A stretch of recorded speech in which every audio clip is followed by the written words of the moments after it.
Good morning, good morning, good morning, everyone. How are we all doing on this Wednesday morning?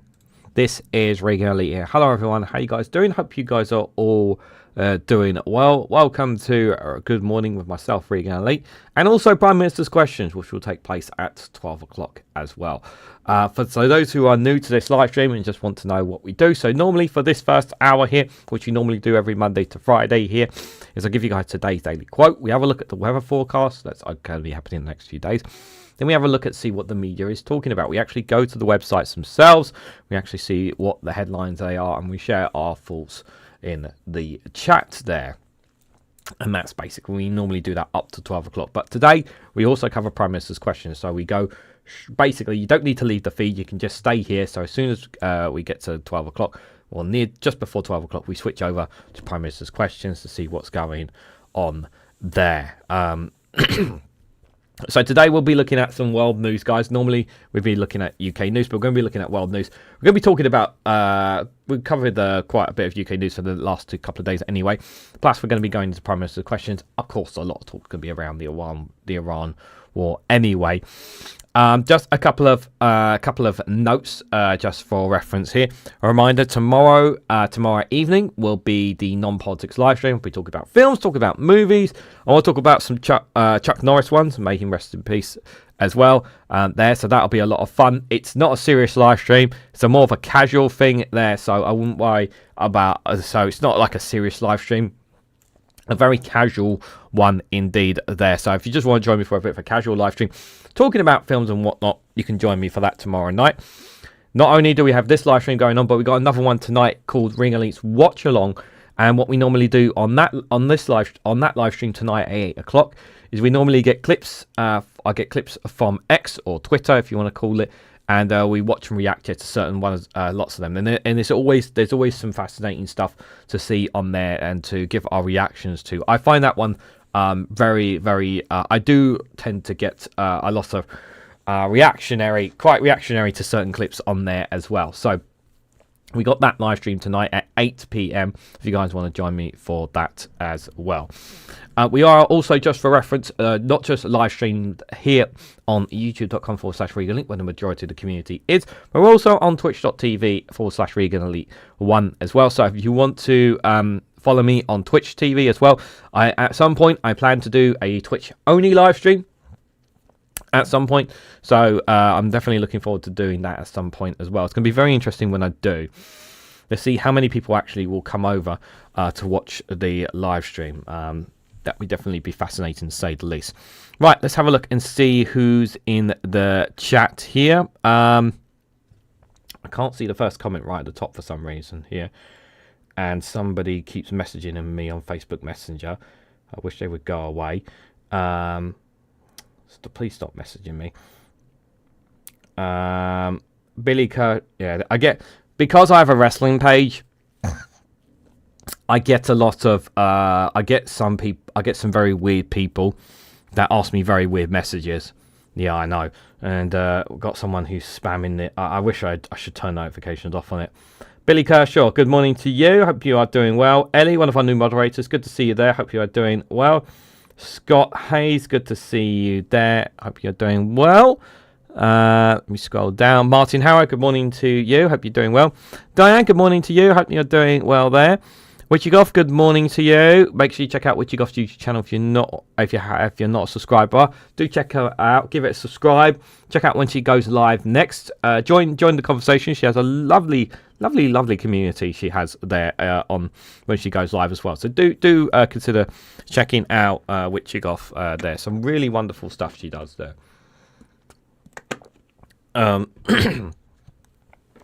Did the cat come home? The cat did come home. The cat did come home, Witchygoff. Yes, she did. Mandy, good morning to you. Hope you're doing well. Let me just make sure. I'm just making sure I'm not missing anyone. Good to see you there. Person impersonator as well. And I think I've covered everyone that I can see there. Yeah, it looks like everyone that I can see who has said hello is there as well. Revolutions on Twitch, hello there. Hope you are doing well as well. Right, let's start with today's daily quote, like we always do. This one's actually a long one, actually, believe it or not. we had a look at, for those who weren't here yesterday, I normally give an idea of what tomorrow's one is, but here it is, guys. Here is today's daily quote. Did you know you can get one yourself, guys, at littlepennythoughts.com? Link is in the description if you guys wanted to get one for yourself. They also do, I also point out as well that they also do like a funny joke one as well. So if you wanted to wake up and see what's the joke of the day sort of thing. So they have all those kind of things. And that is a nice little thing because it can affect you, because your mood at the start of the day can affect how the rest of your day goes about. So bear that in mind as well. And laughter is a great cure, as I'm sure you guys know. So here's today's daily quote. Don't let others box you into their ideas of what they think that you should be. Be you and live free. Trust that in living true to yourself, and you will attract people that support and love you just as you are. That's a lovely quote. I'm going to read it one more time for people. Don't let others box you into their idea of what they think you should be. Be you and live free. Trust that in living true to yourself, and you will attract people that support and love you just as you are. What a lovely, lovely quotation there by Jane Ella DeWalt. I hope I said that name right. That's a lovely, lovely, lovely one there. I hope you guys take that one on board. That's a really, really nice one. Tomorrow's one is from Barry Neal. It's a shorter one, that one. But we'll see that one tomorrow, guys, for at 11 there. Thank you, Revolutions. I still appreciate you streaming into Twitch, even though it's often empty low. No, I appreciate anybody who, if somebody went from YouTube over switched over to Twitch just to comment, I appreciate it nonetheless there. I still want to grow a community on Twitch. So maybe if I try and do one or two Twitch only streams, perhaps maybe I'll get some more there. Sorry, guys. I'm just going to turn off my notifications on Facebook because this person is spamming, and he will not go away. So I'm just going to turn off the notifications there. It's just very, very annoying. Apologies. 1 second, guys. I'm sorry about this. It's just, I don't know why, have they not got better things to do in their lives? The problem is a lot of people think I'm somebody else as well on there, which is really, really scary. I think, scary is a good word to describe it, because people get the wrong indication of who I am. Right. There we go. Those messages will go stop now. So apologies for that. Right, let's go to the weather. Let's have a look and see what today's weather forecast is here. Oh, wow. We got over 20 people. Good to see you all there. Hope you are all doing well. Good morning, Anna. Hope you are doing well. What's that message? My hot water bottle leaked. I woke up thinking I wet myself. Oh, my God. Oh, dear. You're okay, impersonator. Jeez. That's the... you know what? I've never taken a hot water bottle to bed, even when it's freezing cold. Just because of my paranoia of that ever happening to me. If it ever spills in bed. That's just kind of me.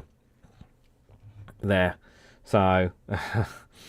yes, I've had to strip the bed and let the air less than a year. That bottle shouldn't have let it leak so soon. Yeah, well, I've had the cat. We've had Jasper has been sick on our bed before, and luckily we have like a duvet on a sheet on top of the quilt. But obviously, if Jasper ever sick on it, we basically need to I literally take everything off, and I take everything off. And I put it all in the wash. I just changed the whole bed sheet over. Because it's I'm not dealing with this crap. And then Jasper gives me the guilty look of, I'm sorry. And I'm just like, you're not sorry. Anyway, guys, sorry. I had to share that with you guys there. Viper Scott, good to see you there in the chat. One of our moderators, not just on YouTube, but also on Twitch there. So, good to see you there. Let's have a look at the weather, guys. So for those who don't know, this is the bbc.co.uk /weather map that I use. And we have a look at the weather around the world because you know, it could be, it's kind of interesting. And then we have a look at the weather for the next couple of days here, guys. And I feel sneeze coming on. So if I stop talking, it might be because I'm about to sneeze, guys. But I can definitely feel it. One Angry Pagan, good to see you there, my friend. Hope you are doing well, guys. Do check out One Angry Pagan's YouTube channel as well. There, a link is in the description of this live stream as well.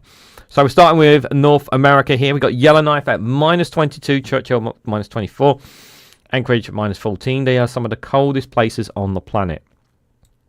A bit lower into southern Canada there. Vancouver 6, Winnipeg 3, Ottawa -2 there. Moving to the USA, Chicago sitting at 16 degrees. Miami a very warm 28 degrees. New York sitting at 11 and Nashville 22. By the way, guys, did you know that the New York mayor, Zohran Mamdani, is breaking records for the amount of potholes that are getting done, that are getting filled in the city? Did you know that? It's absolutely. I read about the story. I was just like, wow, that's awesome. Like, talk about getting things done, like potholes. Like, that's a nice positive there, you know. And the thing is, every time you do a good policy, he really puts it out there to people. Great stuff there. I do recommend looking into that, guys. 66,000 holes filled, says Revolution on Twitch. 66,000 potholes. Wow. Awesome stuff. Denver at 28. San Francisco 16. San Diego 21. Mexico City sitting at 19 degrees. San Jose at 27 there. Kingston's always a nice toasty 30 degrees, guys. I always like seeing it nice and warm there. Rio de Janeiro sitting at 30 degrees, -29. La Paz there, a bit of a chilly one there. In Bolivia, they're at 13 degrees. But it's because of where they are situated on the continent. That's why they are chillier in comparison to other parts of South America there. Caracas there at 26, and Santiago, hope I said that right, 26 degrees there as well. I never looked at it, but little Stanley right at the bottom there is at 10 degrees. Is that the Falklands there, or is it a bit further out? Is it? I know it's down. Is Stanley Falklands, or is it further out? Oh, I can't remember now. I'm sure someone will tell me in the chat.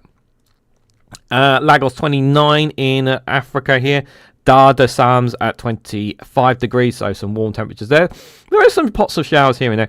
It's always a positive when I see showers falling on the continent, because, you know, this is one part of the world where there's very little weather patterns. Windhoek there at 22, and Cape Town sitting at 18. That is indeed the Falklands, this pagan. Thank you for pointing that out. So that's why they've got the temperature down there. They're at 10 degrees there. Thank you for that. Dakar at 21, respectfully, there as well. Right, let's keep going across. Let's have a look all the way onto the other side there. Auckland and Wellington there in New Zealand sitting at 16 and 19, respectfully, there. We've got Melbourne there at 16 degrees. Darwin at a warm at 25 degrees. Perth sitting at 19. Alice Springs at 21 there. Brisbane at 21 as well. Singapore sitting at 27 degrees. Philippines sitting very warm. Its capital sitting at 26 degrees. Bangkok there, very toasty 29, with Taiwan's capital at 19 degrees. Tokyo experiencing a bit of wet weather right now at 11 degrees, with Beijing sitting at 14 degrees and Shanghai at 11. Crossing over a bit more, got New Delhi there at nice 22 degrees. Not too hot, not too cold. Normally when it says 20, 20 is a bit too much for me, but maybe it's just me too much there. Viper Blue also confirming that it is the Falklands there. Thank you for that. Appreciate it. Dhaka 25. Going over a bit further over into the Middle East here, we got Tehran sitting at 11 degrees with Baghdad at 17. Looks like there's some rain and snowstorms in Tehran. Looks like it's their forecast while the terrible conflict is taking place in the continent right now. Kuwait City at 20. Riyadh at 29. And Cairo sitting at 13 there. You've got Port Sudan and Khartoum 29 and 34 respectfully there as well. Let's have a quick look at our friends over in Iceland. They are at -3 degrees, guys. -3 degrees. But as we get more and more closer into spring, towards the summer, they'll start to get more and more sunlight. Because during the winter periods, guys, they get no sunlight whatsoever. None. Pitch black 24/7. It's very weird, but that is how it goes there. you know, with the way they are situated geography wise. It's a fact. I do honestly like. I know people don't see Iceland as a kind of a holiday destination, but I do recommend going. Best time to go is during the summer. Like, I do recommend it. It is a beautiful country. Yes, it is a bit expensive, but you can go to it, guys. Do go, because it's a once in a lifetime experience. I do recommend. Plus, it's not that far to travel on the plane as well. So we got Madrid at 19 and Lisbon sitting at 19 degrees as well. Tripoli at 14 there, Tunis 14, Algiers at 13 there as well. Parmelo is sitting at 12, Rome 13, southern France there at Nice is at 17 degrees there. Switzerland getting there, and the south of Switzerland and the fair share of snow getting there. So you can see that cold temperatures we spoke about yesterday. We can see it's actually affecting parts of Europe, and it's got this tend to be in France, Switzerland, and Germany, parts of Germany here, getting a bit of a snowstorm here, and you can see those temperatures really dropping off there. If you go a bit more further over here, you got Tarija, Athens, 14 and 14 respectfully here, Istanbul sitting at 8, Bucharest 11, Chistu 9, Zagreb at 13, Vienna 16, Prague 8, Berlin 8, also a bit warmer at 13 degrees, which is nice for them. Kiev, though, is still chilly at 7 degrees, with Moscow at 5, even colder. Volgograd there sitting at 8 degrees. St. Petersburg a little bit warmer at 11 degrees there, and Oslo sitting at 5 degrees. For whatever reason, they don't give me the temperatures of Sweden and Denmark. I don't know. I don't know about you guys, but it feels a bit of discrimination that those countries are not highlighted their temperatures here on the BBC map. So it does feel like that to me. Brussels there sitting at 6 degrees. So like I said, this is set at 6 o'clock, but I'm going to pull it back a little bit, guys. So this is what we're supposed to be experiencing right now. So most of the UK should be dry right now where you are. There will be some, depending on where you are, but you might get some scattered showers and scattered snow depending on where you're located right now. Can you stop flashing light? Sorry, one second. I'm just going to adjust my light here because it's flashing right in front of me. I don't like it. You stop flashing, thank you. Yeah, one thing I don't like is flashing lights. It's very distracting. Sorry about that. But the temperatures are very chilly. So you've got Edinburgh and Belfast 6 and 7 there. 6, 7. Manchester 6, 7, and Dublin, and Cardiff and London at 8, 9 there. And we got some snow forecast in the northern parts of Scotland there as well, some showers. Let's go a bit further on for later on there, though. Some of those scatter showers are still going to drop, but most of the UK parts are still going to be tendency to be dry. There will be some high winds in certain parts as well of the UK today, so be aware of that. There, crossing a bit further over here to Wednesday evening. Here we got these temperatures at 6 and 7 degrees again, staying roughly around about the same. But you can see, like I said yesterday, guys, temperatures are going to drop significantly here, so please be aware tonight. Pretty much all of today it's going to be chilly, and then tonight it's going to get even colder, and you can see from the temperatures again, I want to remind you, it's going to be very, very cold, so please wrap up warm. Please make sure, if you can put the heating on, please put the heating on. If you can't put the heating on, please get yourself hot water bottle, all the usual stuff to keep yourself warm overnight, guys, because it is going to get very, very cold. And you can see overnight here the temperatures, they speak for themselves here. 1, 0, minus 1, 0, 1, 3, 4. Pretty much speaks for itself there. If we look at Thursday morning here, though, it's pretty much dry. It's going to be very cold, but it's going to be pretty much dry. Most of the rain and snow, it's kind of on the outside there.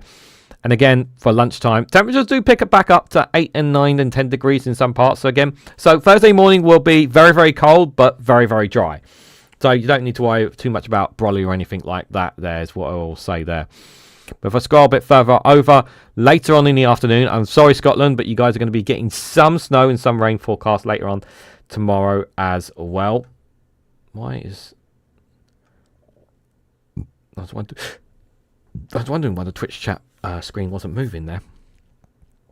Scrolling a bit further over here, we can see there's going to be some rain forecast there as well. Looks like the sneeze I was supposed to be getting is subsided, and instead I get reflux instead in the stomach. So it's one thing or another, guys, for me. It's always one thing or another. Belfast and Dublin a bit warm for Thursday evening, but the rest is still sticking at 6, 7s there. with some rain. It looks like it's going to be forecast pretty much from the afternoon there. Parts of Scotland, maybe parts of Wales might get a bit of it as well. But overnight, we can see those temperatures staying not too bad as compared to the day before. There will be some rain overnight, but you're not really too bothered unless you're doing overnight work, obviously. But for Friday morning, we've got temperatures there 7, 8, 9 and 6 degrees. If I scroll a bit further over here, we can see there is going to be some rain in northern England, parts of Wales there, maybe even some in the Midlands. There will be some rain, possible snow in the northern parts of Scotland on Friday morning there. We'll scroll a bit further over. We're going to stop. We'll have a look at the rest of the weekend tomorrow. The temperatures pick back up again to 10, 11 and 12 degrees here. So temperatures will pick back up again, even though there's forecasts of snow dropping in parts of Scotland. If I scroll a bit further over, there's another big drop in temperatures there. We can see there 7, 8, 7, 9 and 8 degrees there. But we'll have a look at the next temperatures for Friday and Saturday a bit closer to time, because I've spent a lot of time talking about all sorts of things there. I wish I could cozy in blankets better than needing air conditioning to cool the room down. Yeah, I've got I actually have I bought it years and years and years ago, an air conditioner. When me and my partner were in a flat, we were situated at the top of the flat, so the heat was always in our room whenever there were heat waves. So I've got this air conditioner that you can just wheel. And I haven't used it for a good while, to be fair. I've actually got it here in the room. I don't know if I plan to use it during the summertime. It depends on the temperatures and whatnot. I prefer to just have the windows open if I can get away with it, if there's not too noisy and whatnot. But I might just do that. We have to bear in mind I also have to use the humidifier at times, because obviously there is washing in this room as well. So, which is really, really important, because that stuff can affect my breathing as well there. Just a reminder, guys, if you want to help towards today's Super Chat goal, you can do as well on YouTube. It just helps financially support me and the work that I do, because we don't monetize these live streams. All these live streams that I do for you guys, I don't earn a penny for monetization. So any Super Chats or gifted memberships, any of that kind of stuff helps support me. So thank you if you do any of them today. Right, we'll start with the Associated Press here. Iran receives a 15-point US ceasefire proposal from the Trump administration, Pakistan officials have said. This is from 9 minutes ago. Let's have a look at the live feed on this, guys. So, an NRC poll says most Americans say US military action in Iran has gone too far. Ooh, let's have a quick look at this. This has just come out. About 59% of Americans, only 59%, say the US military actions have been excessive. Meanwhile, 45% said they're extremely or very concerning about affordable gas in the next few months, up from 30% shortly before Trump took office. However, there's significant support for Trump's objective of preventing Iran from attaining a nuclear weapon. That's very, very concerning indeed. They're very much concerned with that there. Where is this story? So it says Iran has received a US ceasefire plan, officials say, as it strikes batter the Middle East. We need to hear Iran's response to it first, so because you never know what's coming out of them here. So Iran has received an American plan to pause the war in the Middle East, officials have said today. A proposal sent even as Washington deploys paratroops and more Marines to the region. Take this with a pinch of salt, guys, is all I have to say. Tehran did not confirm receiving the plan and publicly dismissed the diplomatic effort while launching more attacks on Israel and the Gulf Arab countries, including an assault that sparked a huge fire at Kuwait's international airport. Iran's also continued to come under attack. Two officials from Pakistan, which delivered the plans to Iran, described the 15-point proposal broadly, saying it addressed sanctions relief, a rollback on Iran's nuclear program, limits on missiles, and reopening the Strait of Hormuz, a crucial way through which a fifth of the world's oil is shipped. An Egyptian official involved in the Mediterranean effort added the proposal including restrictions on Iran's support for armed groups. The official spoke on conditional autonomy to discuss the details not yet released. Okay, so the fact that there are Arab nations speaking about this as well, there is definitely some truth to this. However, it's likely that Iran may reject this, and they may be getting pushed. They may get pressured by Iranian Arab countries, but how much of that will be? Iran said that the USA is negotiating with itself. But this is not just. It's not just the. This is not just come out of nowhere. This is Pakistan are saying this, and an official from Egypt is saying this here. Unless of course they deny it. They can deny it, of course. Unless Pakistan and Egypt deny it, like, we need to hear officially from them on confirmation of this as well. Some of those points were non-starters in negotiations before the war. Iran has insisted it won't discuss its ballistic missiles program or its support for regional militias, which it views as a key to its security, and its ability to control passage through the Strait of Hormuz represents one of its biggest strategic advantages. Iran's attacks on regional energy infrastructure, along with its restrictions on the strait, have sent oil prices skyrocketing and rocketed world markets over fear of a global energy crisis, in turn putting pressure on the US to find a way to end the chokehold and calm the markets. At least 1,000 troops from the 83rd Airborne Division will be sent to the Middle East in the coming days. I've got a short video dropping on that tomorrow on this channel. 3 people with knowledge of the plans told the Associated Press they spoke on conditional autonomy to discuss the sensitive military plans there. Always better to have it and not need it, having it the other way around as revolution. Oh yeah, with regards to the air conditioner, yeah, absolutely. Yeah, you never know. It's better to be safe than sorry with that, for sure. Yeah, we'll wait and see what we'll wait and see what else. Wait and see responses from there. So US and Iran talks could be held in Pakistan. The IAEA said the head of the International Atomic Agency said there might be talks between Iran and the United States soon in Pakistan. Now remember, this is not coming from Trump. This is not coming from the Trump administration. This is coming from different sources here. So there is work being done to get them round the table to negotiate. Okay, this is something that's being done on an international consensus here. So there is some truth to this, because if you're getting different organizations and different nations popping their heads about this, and not just getting a true social tweet from Donald Trump, there is some truth to this. There is some truth to this. Iran says the USA is negotiating with itself. Yeah, sorry, I read that question there. Read that comment, sorry. Are you guys talking about the weather there? Any of you seen Max's video on Trump using Iran situation to create inside stock market trading? I believe Phil has done one, not yet seen it yet. Yeah, that's pretty clear. Vosh responded to that as well. Yeah, it's market manipulation. And even Iran have said that Donald Trump is doing it to manipulate the markets. It's absolutely insane, that whole story. Absolutely insane.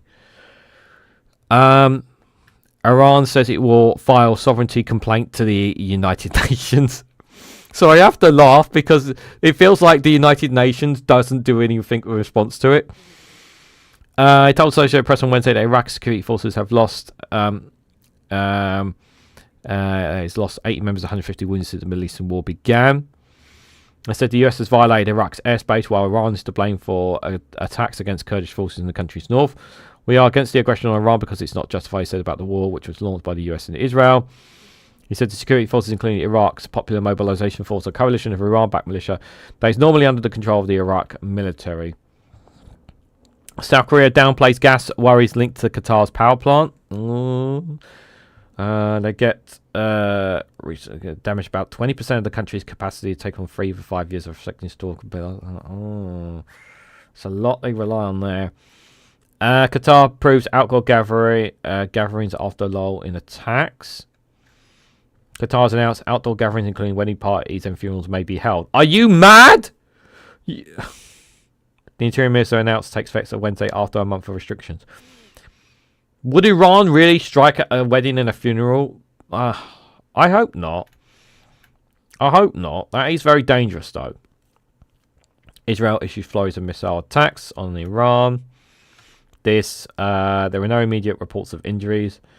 Egypt's foreign minister speaks with US and EU officials. So he talks, yeah, so we've been speaking to Europe as well about this.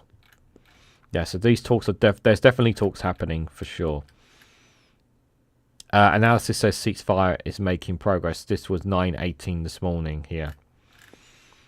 China says supports efforts to de-escalate the tensions. Yep, of course they do. Hezbollah said it fires missiles at Israeli warplanes. By the way, this is the US. Correct me if I'm wrong. This is just USA. This is just USA here. Yeah, this has nothing to do with Israel. Israel can assumption is that this is carrying on with Israel here. Let me see if we can come back out to the main page. Yeah, there's nothing said in this about Israel, so this is all to do with the United States here. The story no one is covering is Japan raising interest rates on loans from zero. Who is going to buy all US government bonds? That's a very good question. Wasn't aware of that story. Oh, that's very concerning indeed. I think everyone should just try to stay away, detach themselves from America as much as possible. Problem is, we're too embedded with the US as well. Photos show destruction of northwest Iran after strike hits a residential building on the right there. Conservatives gather for CPAC with the right openly divided over the Iran war. Democrats flip a seat in a special election for Florida district that includes Trump's Mar-a-Lago as well. Hey! What is this? What is this? Democrat Emily Gregory won a Florida special election on Tuesday, flipping a state legislative district that is home to Mar-a-Lago, the Palm Beach estate that President Donald Trump counts as his resident. The president had endorsed Gregory's rival, John Maples, in a social media post on Monday. He urged voters to turn out, saying Maples was backed by so many of my Palm Beach county friends. Democrats celebrate the victory as the latest sign of voters are turning against Trump and Republicans ahead of the midterms in elections in November. Tuesday was the latest series of lopsided or improbable victories in special elections across the country. I like that it's in Mar-a-Lago as well, since Trump returned to the White House more than a year ago. The district was previously represented by Mike Costello, a Republican who resigned to become Palm Beach County Clerk. Costello won by 19 percentage points in 2024. I'll come to that super chat in a moment, my friend. Thank you. If Mar-a-Lago is vulnerable, imagine what's possible this November, said Heather Williams, president of the Democratic Legislative Campaign Committee. She said Tuesday's race was the 29th seat that the Democrats have flipped from Republican control since Trump took office. Very good stuff. That's good. Nice. That's good to hear some positive news. Even though I don't trust the Democrats, because obviously a lot of them are Israeli stooges there. I think it's there. Can we turn America off and on again, says Peter. Unfortunately, I can't find the switch for that, Peter. Thank you for the £2 super chat. If I had a switch to do so, I would. But, I can't even control Alt-Delete I can't even do that to restart America.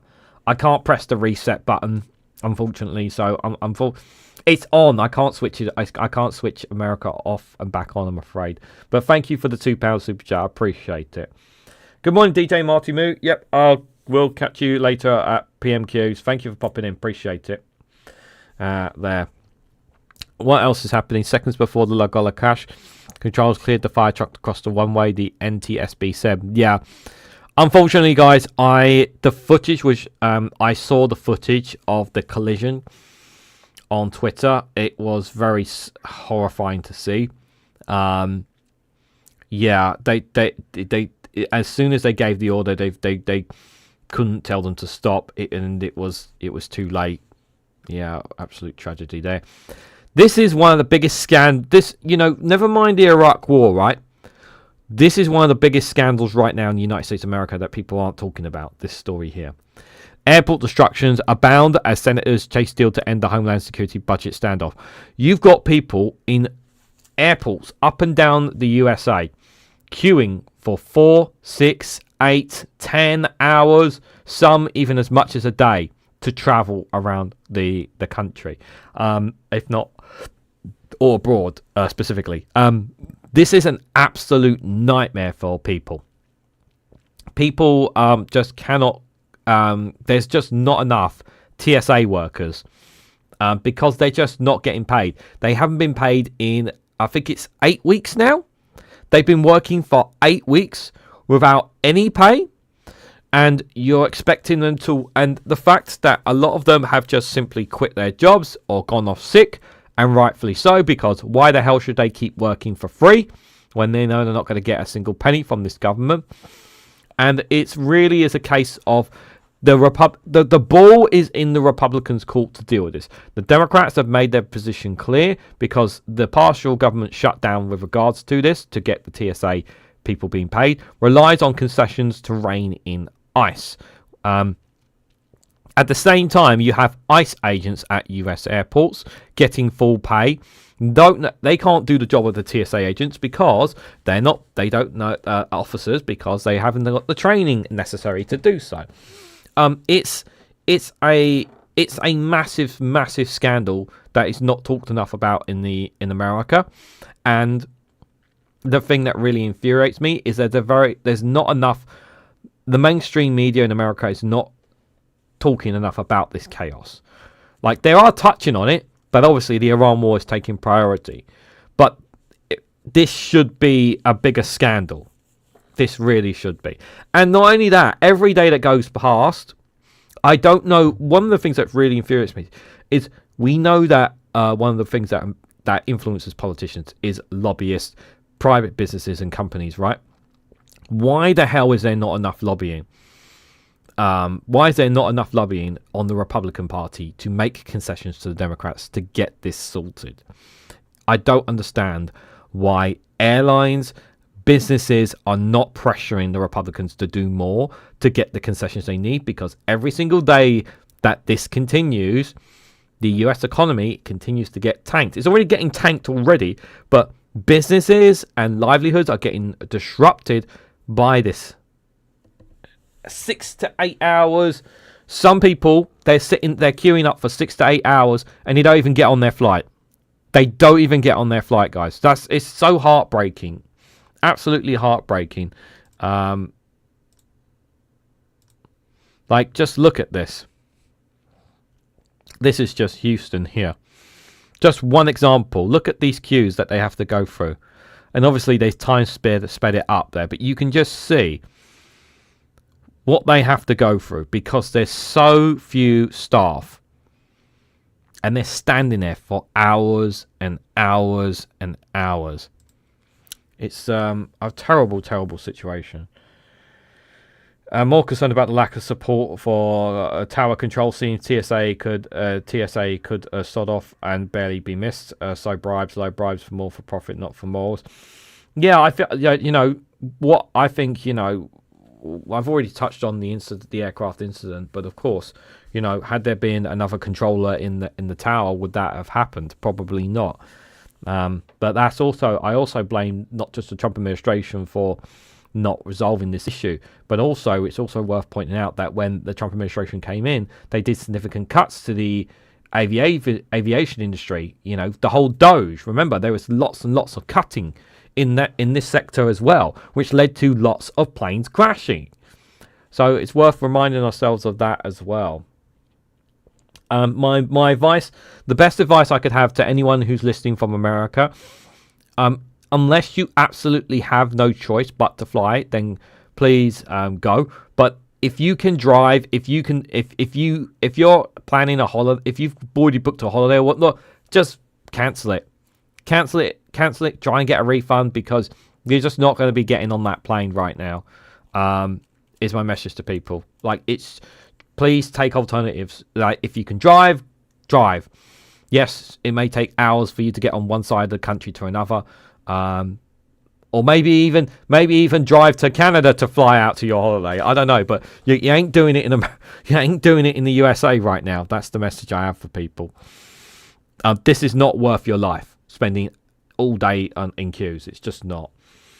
Members of my family were struck in Newark Airport for 24 hours because their flight got in late and missed their connection. First time being abroad too, says Wee Bud. It's just. I'm sorry to hear that, Wee Bud. It's absolutely terrible. They got with the DEI that was expected is probably people fleeing for asylum. It's the land of the free to queue for as many hours as you want. Yeah, as many hours as you want. Terrible. It's the people I feel sorry for, because remember, not every single person voted for Donald Trump. Yes, the majority did. I know. The sooner it gets sorted, the better. I generally mean that. New Mexico jury saying Meta harms children's mental health and safety, violates state law. That's a short video coming up on Saturday at midnight. That's dropping on the channel. But you can also find it on, if you want to check out that short story, you can actually find it on Reganelite Shorts on Instagram. You can also find, I do have a Facebook page as well called Reganelite. You can also find it there as well if you want to see as well. I'm also on Threads as well. I don't respond to comments on Facebook though, to be fair. Most of the comments are kind of like meh. I don't normally even have a chance to look at them. Apologies if you do leave comments there. Best place to leave comments is on YouTube. That's the ones I definitely look at. Russia said it shot down almost 400 Ukrainian drones as Moscow and Kiev escalate aerial barrage. I've done a short video on this, but I'll just give you guys the context basically. So normally when Russia launches drone attacks and whatnot against Ukraine, they do it overnight. Instead, they actually did this during the day. This was actually a day attack, which was unexpected. You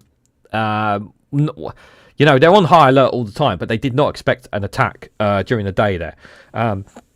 There was some casualties, I'm afraid to say, with that. Danish election produced inconclusive result that leaves the Prime Minister's future unclear. We'll have a look in a second. Hawaii digs out from another round of flooding after surprise downfall. Let's have a look at the Danish elections, and then we'll have a look at another outlet, guys. What's happened in Denmark today? So Denmark's election yesterday ended in an inconclusive result that left the Prime Minister's future unclear. After a campaign that focused on bread and butter issues rather than handling the crisis over US President Donald Trump's ambition towards Greenland. Official results showed that the Prime Minister, centre-left Socialist Democrats, lost ground compared with the last election in 2022, as did her two parties in the outgoing government. Didn't they call a snap election because of the threat from Donald Trump? Correct me if I'm wrong. I'm pretty sure she called a snap election based on the threat from the annexation of Greenland. I'm pretty sure that's what this was.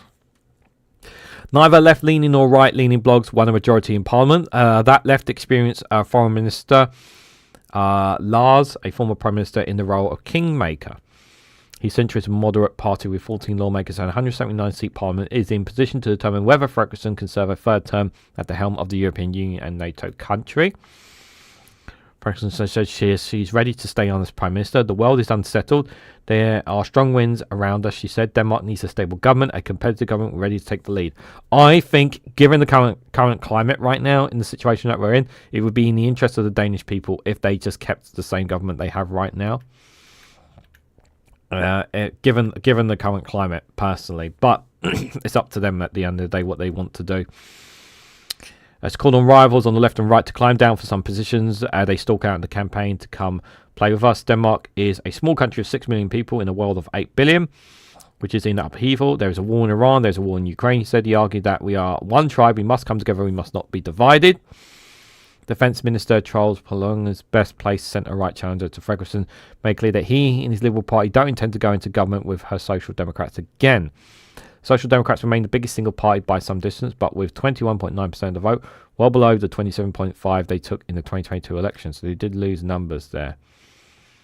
48 of Ferguson is known for strong support in Ukraine in its defence against Russia's invasion, for a restrictive approach to migration, continuing what has become a tradition in Danish politics.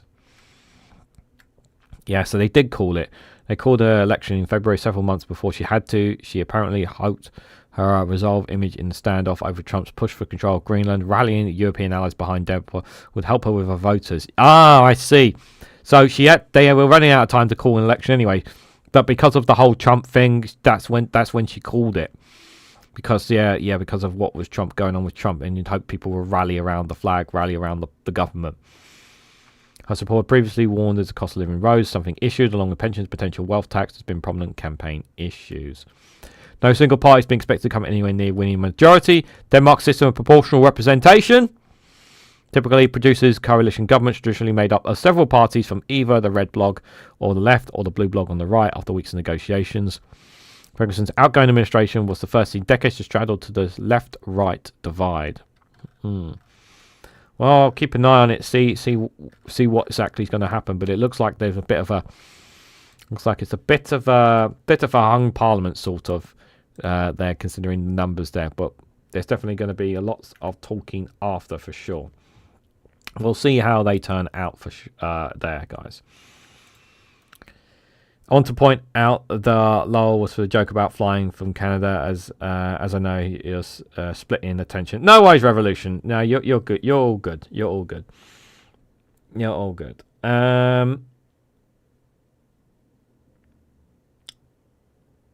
What are you guys talking about? Something else there. Right, let's have a look at Al Jazeera here. Okay, so they got the live feed up. Oh my god, we've already got 14 minutes left, guys. Guys, can we get... we're about 14 minutes left on Prime Minister's questions, so let's try and run through a couple more stories, guys. So they got stuff on Iran, of course. We talked a lot about that already. What else they got here? US says they're talking. Iran says they're not. Who's telling the truth? I think we know the answer to that. Canada tells Israel that Lebanon's sovereignty must not be violated. And France said the same thing as well. Even though they're planning to annex that south of Lebanon, and nobody seems to do anything to stop it right now. Belarus's leader makes first visit to North Korea in a bid to deepen ties. Belarus's leader. Heinous crime. Airstrikes kill 7 fighters in Iraq. There. Pakistan to Egypt. Iran's draw global south. Iran struggling to survive and alienate an economy. Any other stories here? More on the war. Just seeing if there's any other stories here. I thought for Aaron, a Ugandan mother confronts disability and stigma there. And we covered that story a few last week. I think it was the Democratic the Congo story on the mines. We covered that already, that one. There's, yeah, so mainly on the war in Iran. Let's have a look. Let's see what other stories they've got as well. You're on exclusive here from NBC News. Trump daily video briefing. Fields concerns he's not getting a full picture of the war. Yeah, of course he's not getting a full picture of the war because he doesn't know what he's doing. They've got video footage of troops being deployed, getting ready to go to the Middle East. A war that is not in America's interest in any way, shape or form. Justice Department steps up probe into Trump's targeting John Brennan. UK police arrest 2 men over arson attack on the ambulance belonging to the Jewish charity. So 2 men have been arrested in suspicion of the arson attack, apparently there. Savannah Guthrie says family is in agony in the first interview since her mother's disappearance. Epstein's final hours, a flash of orange, a Google search and a makeshift noise. Members of Congress are examining Jeffrey Epstein's suicide in jail 2019. A 16 testimony this week from the last guard to see him alive. I've seen accountant and lawyers told House panel of government investigators never interviewed them. The FBI exhumed a canine commander's dog in cold case murder, but what really killed Fuzz? Killed a canine? That's terrible. Trump's daily video briefing. Justice Department steps up probe. Yeah, we saw that as well. Taylor, Frankie Paul under investigation over allegations of third domestic violence incident. Police in Utah said they're investigating the allegations from a 2024 incident that Dakota Morrison made against Paul last month. Not interested in that story. Oklahoma City Council member welcomed a Google data center. Now they face a recall. Residents and community across the UK are taking a radical step to oppose the AI building boom. Senate Republicans believe they have a solution to reopen DHS and end airport chaos. The proposal will fund much of DFS while leaving ICE and deportation operations in a separate filibustering-proof bill. So they're going to try and get something to pass for the TSA agents. I hope so. Their system sucks. It's absolutely terrible system, by the way. I'm just pointing that out there. Right, let's switch gears to see what else we've got. I'm going to push that one to the back because I want to see some other stories here. Let me just 1 second while I'm just going to see if I can find the feed as well. He could read that I haven't finishing colouring the picture book for him to get the full picture of the war. Yeah, he hasn't got his cut. Yeah, he hasn't got all the colouring. He hasn't got all the crayons. That's true. Trump hasn't got all the crayons. That's the real truth there. Okay, PMQ's feed is up already, guys. PMQ's feed is up already, but obviously it'll start in about 9 minutes' time, just for reference there. So we will go to Prime Minister's questions in just under 10 minutes. Good morning to you, Akisman. Good to see you there in the chat. Witcher Goth will be live today at 6 o'clock. Thank you, Ellie, for pointing that out in the chat. Appreciate it. Right, let's have a look. Africa news, what they got here. Ghana pushes US resolution to recognize slave trade as a crime against humanity. I've done this as a short video, but I'm going to touch on this now, guys. I generally question, right? Why is this not being recognized as a crime against humanity? Why hasn't the United Nations recognized slave trade as a crime against humanity? Why has the UN resolution not already done this? Like the fact that you have to you're pushing the UN to recognize slave trade as a crime against humanity is insane. It boggles my mind that it's not even being treated as such. Sorry, maybe it's just me, but like it is a crime against humanity. So I'm not happy about that. Oh my god. Mass graves of 32 bodies, including children, has been discovered in Kenya. Oh dear. Authorities in Kenya have discovered a disturbing mass grave where officials exhumed dozens of bodies, including photos, in a case that rapidly expanded in scale. The investigation began earlier this week after police received reports of secret burial sites over the weekend. Oh, this is those religious people, isn't it? Religious nutters, I think. What initially appeared to be involved around 14 bodies have grown to far more alarming discoveries. Government paradoxologist Richard Neilmore confirmed that a single mass grave containing 32 bodies, 7 adults and 25 children, some of them near race and forests. The remains were reportedly stacked in gunny bags. Investigators, oh Jesus. Authorities have called off full investigation autopsies. The grim discovery comes just 3 years after the Shakaneer Forest massacre, where hundreds of bodies were found along Kenya's coast in one of the world's deadliest cult-related disasters. Yes, it's that bloody cult in Kent. They need to track that. They need to do something about that cult. It's really, really horrifying for people going in there. Absolutely horrifying what they're doing there.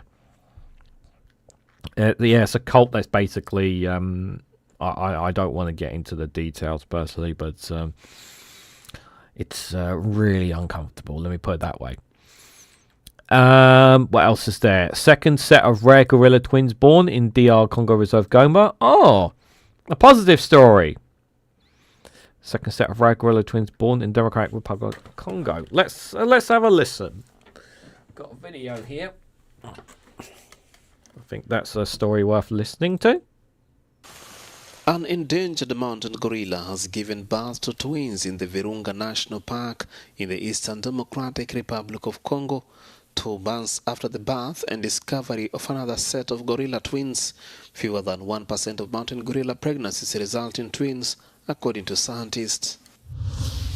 Not it's a short video, but no, it's good. That's a nice story. That's a nice story to hear in Africa, guys.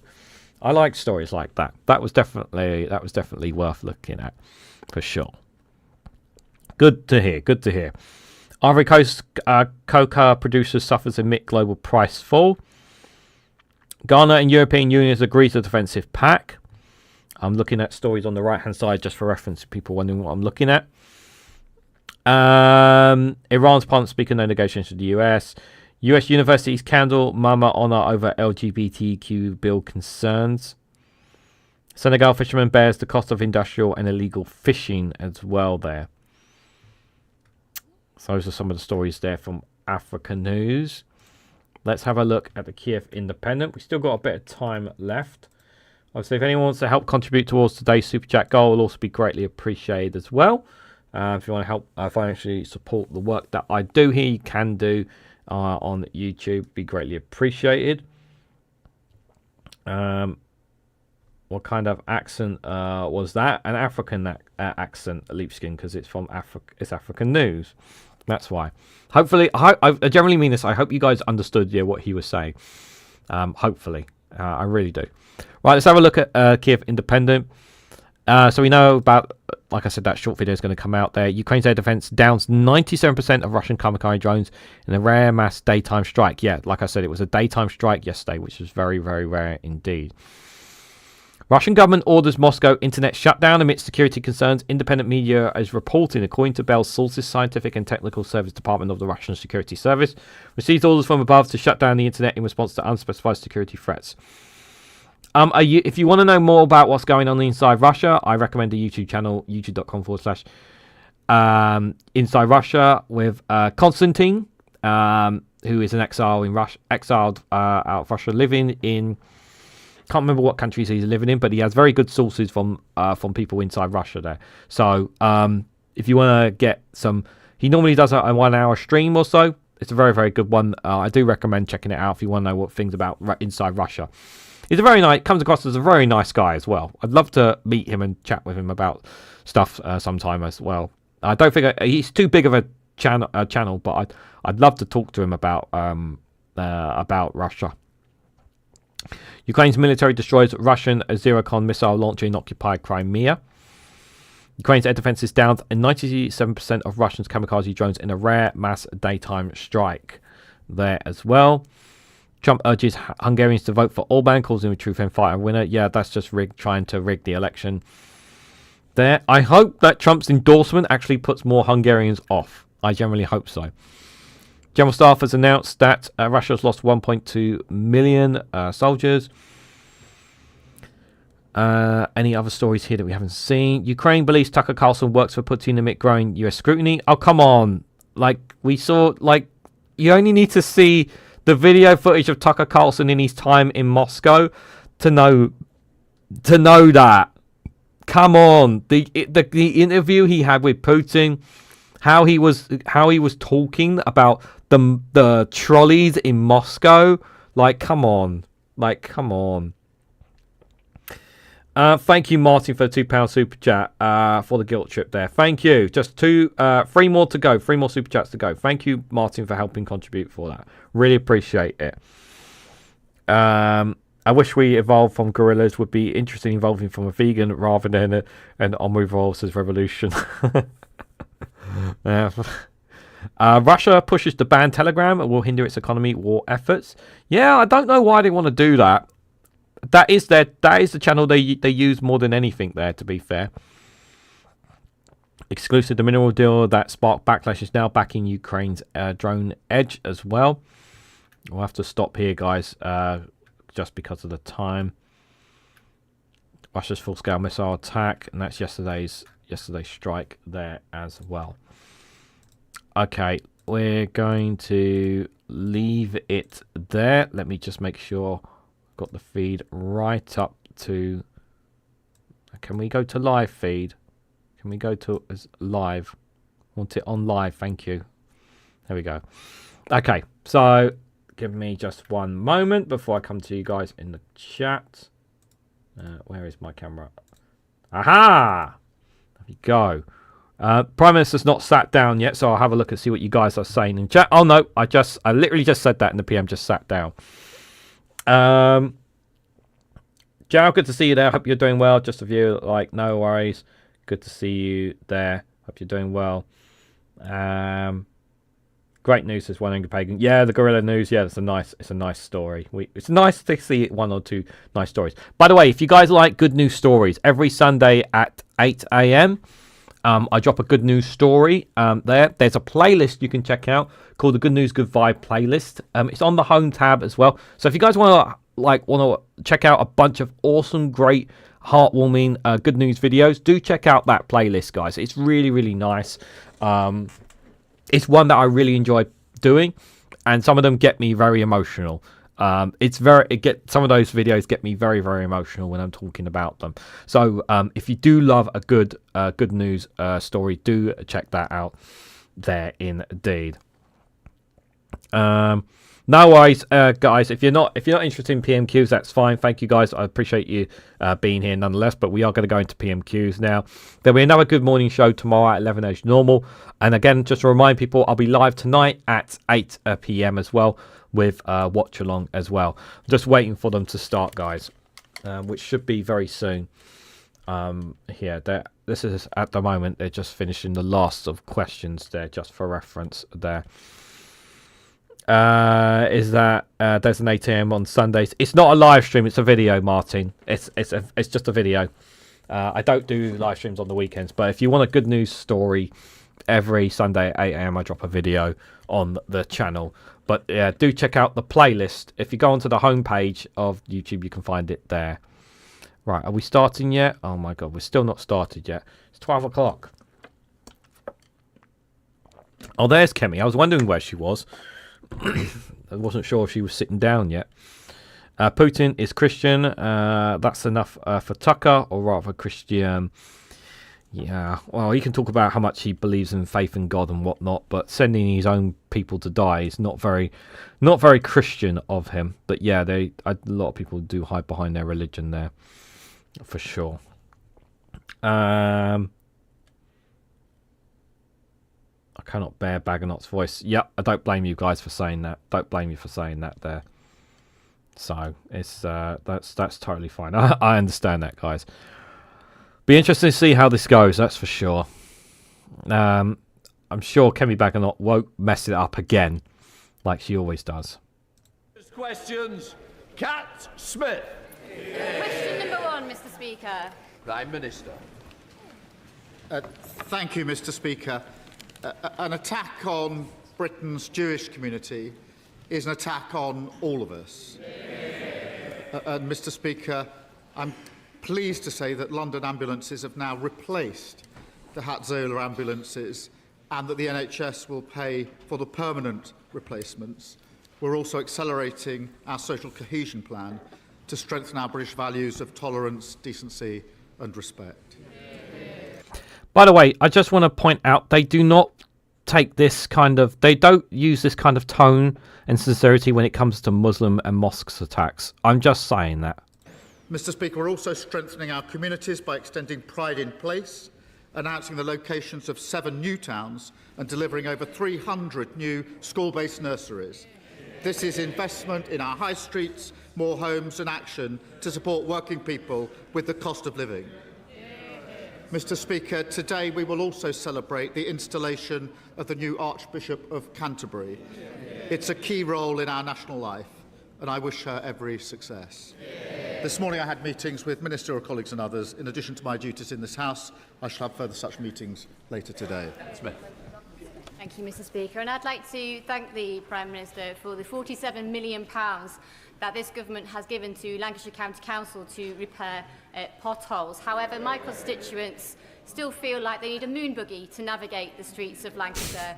So would you agree with me that the reform councillors at Lancashire County Council are clearly wired to the moon if they think they're making effective use of this £47 million?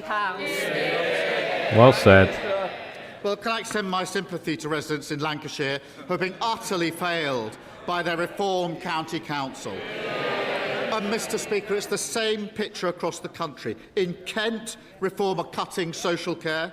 In Worcestershire, they're hiking council tax by 9%, despite promising lower taxes. In Staffordshire, the scandals in fighting have been so bad, the Reform are on their 4th leader in 11 months.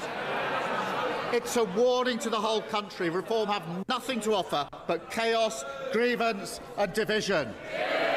It's worth reminding us the chaos that Reform are doing. I do recommend checking out LBC's. They do. James O'Brien does a show now on Reform Watch, which is really, really good. I think it's Riley's Files. I think they're calling it. It's really, really good show. I do recommend checking it out because they expose Reform because the mainstream media does a piss poor job of showing it. Leader of the Opposition, Kemi Bagonot. Thank you, Mr. Speaker.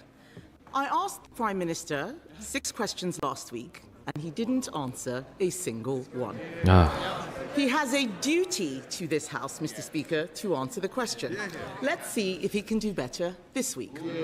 I didn't hear you say anything about this with Rishi Sunak or with Boris Johnson or Liz Truss. It seems to be a very partisan comments here, guys. I'll start with a simple one. Will the Prime Minister approve the licences for Rosebank and Jackdaw gas fields in the North Sea? Prime Minister. No. Mr. Speaker, under statute, that is a matter for the Secretary of State, as she knows, because it's the same arrangements that were in place under the last government. Licences were granted, they were then struck down because of the defects in the process of the last government. But, Mr. Speaker, oil and gas is coming out of the North Sea 24/7. It will be part of the energy mix for many years to come. It's going on the global market. It's not going into our economy. Let's get the facts straight here, guys. We fully support all existing oil and gas fields throughout their lifespan, and in November we made changes to extend to allow neighbouring fields to be exploited. But we need to take control of our energy prices. The only way to do that is through renewables. The party opposite used to make that argument. One of their senior figures in 22 said this: it's investment in nuclear and renewables that will reduce our dependence on fossil fuels and keep our consumer costs down. Who was that senior figure? The leader of the opposition.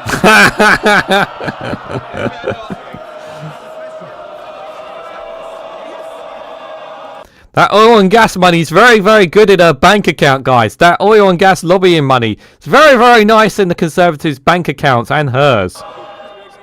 This is not the day to be thrown out with a 2-week break coming. Come in bed.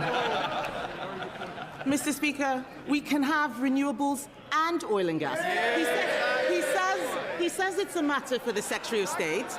He says it's a matter for the Secretary of State. I thought he was the Prime Minister, and he loves to hide behind legal process every single time. I wonder, Mr. Speaker, what a Director of Public... What? Have I... Order. Mr. Yeltsin, you don't want to test my patience, I'm sure. Come back. Mr. Speaker, the Prime Minister loves to hide behind legal process. I wonder what a Director of Public Prosecutions would make of the defence. Sorry, I can't produce my WhatsApps. My phone's been stolen. Yeah, that was questionable. The Jackdaw gas field could be up and running before winter. All that gas would be used here in the UK to heat 1.6 million homes.